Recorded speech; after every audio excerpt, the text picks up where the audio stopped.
بسم الله الرحمن الرحیم.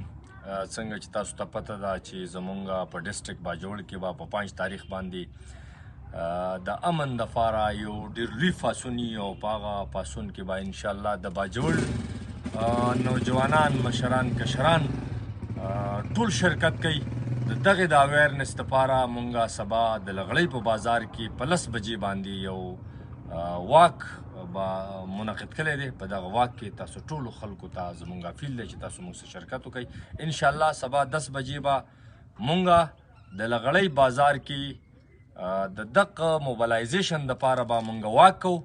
په دغه واک کې زه تاسو ټولو ملګرو دوستانو سماجي کاروباري حضراتو ته ملکانان صاحبانو ته علما کرامو ته ټولو ته دعوت ورکوم چې هغه زموږ سره سبا په دغه واک کې شرکت وکړي چې یعنې مونږ انشاءالله تیار یو او قوم د دغه پاڅون دپاره تیار دی. انشاءالله ډېر یو عظیم پاڅون به ترسره کوو. انشاءالله دنیا ته به دا ښایو چې مونږ پیسفول خلک یو، مونږ امن غواړو، مونږ ته د امن ضرورت دی. مهرباني.